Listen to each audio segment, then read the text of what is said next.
నిరుద్యోగ కళాకారులకు ఉద్యోగాలు కల్పించాలని శాసనమండలిలో టీపీసీసీ అధ్యక్షుడు ఎమ్మెల్సీ మహేష్ కుమార్ గౌడ్ మాట్లాడడం సంతోషకరమని నిరుద్యోగ కళాకారుల సంఘం నాయకులు దాసు శ్రీనివాస్ యాదవ్ అన్నారు. తెలంగాణ ఉద్యమంలో ప్రజా గొంతుకలై పాడిన కళాకారులకు చాలా మందికి నేటికి ఉద్యోగాలు లేక ఇబ్బందులు ఎదుర్కొంటున్నామని ఆవేదన వ్యక్తం చేశారు. నిరుద్యోగ కళాకారుల సమస్యలపై శాసన మండలిలో చర్చించినందుకు గాను సిద్దిపేటలో నిరుద్యోగ కళాకారులు ముఖ్యమంత్రి రేవంత్ రెడ్డి, టీపీసీసీ అధ్యక్షుడు బొమ్మ మహేష్ కుమార్ గౌడ్, తెలంగాణ సాంస్కృతిక సారథి చైర్మన్ వెన్నెల చిత్రపటాలకు పాలాభిషేకం నిర్వహించారు. ఈ సందర్భంగా వారు మాట్లాడుతూ తెలంగాణ ఉద్యమంలో ప్రజా గొంతుకలై పాడిన కళాకారులకు చాలా మందికి నేటికి ఉద్యోగాలు లేక ఇబ్బందులు ఎదుర్కొంటున్నామన్నారు.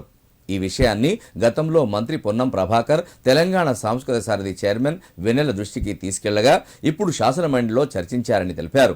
కాంగ్రెస్ ప్రభుత్వం నిరుద్యోగ కళాకారులను ఆదుకుంటుందని, తమకు తప్పకుండా ఉద్యోగాలు కల్పిస్తున్న నమ్మకం ఉందన్నారు. ఈ కార్యక్రమంలో నిరుద్యోగ కళాకారులు ఎర్రవెల్లి శ్రీను, చందు పాల్గొన్నారు. నిరుద్యోగ ఉద్యమ కళాకారుల సిద్దిపేట జిల్లా వారి ఆధ్వర్యంలో పిసిసి ప్రెసిడెంట్ మరియు ఎమ్మెల్సీ అయినటువంటి మహేష్ కుమార్ గౌడ్ సార్ గారికి పాలాభిషేకం చేయడం జరిగింది. అలాగే సీఎం రేవంత్ రెడ్డి గారికి, సాంస్కృతిక సారథి చైర్మన్ వెన్నెలక్క గారికి కూడా పాలాభిషేకం చేయడం జరిగింది. ఎందుకంటే నిన్న జరిగిన శాసన మండలిలో నిండు సభలో నిరుద్యోగ కళాకారులు చాలామంది బయట ఉన్నారు. మరి వాళ్ళకు కూడా సాంస్కృతిక సారథుల ఉద్యోగ అవకాశాలు కల్పించాలని అక్కడ ఉన్న మంత్రులను పిలిచి మరీ చెప్పడం జరిగింది. కాబట్టి ఆ యొక్క సంతోషం వ్యక్తం చేసే దిశలో ఈరోజు ఈ యొక్క పాలాభిషేకం చేయడం జరిగింది. త్వరలో కూడా ఈ కాంగ్రెస్ ప్రభుత్వం మాకు నిరుద్యోగ కళాకారులకు న్యాయం చేస్తుందని ఆశిస్తున్నాం.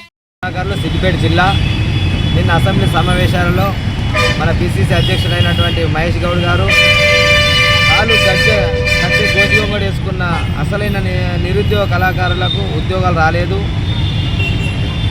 వెంటనే వాళ్ళకు ఉద్యోగాలు ఇవ్వాలని అసెంబ్లీలో సమావేశంలో మా మీద దయించి వెంటనే వాళ్ళకు ఉద్యోగాలు ఇవ్వాలని కోరడం జరిగినది. అయినకు ఈ రోజున పాలాభిషేకం చేయడం జరిగినది. మరియు వెన్నెలక్కకు మరియు రేవంత్ అన్నకు, పోతే సాంస్కృతిక శాఖ మంత్రి గారికి కూడా పాలాభిషేకం చేయడం జరిగినది.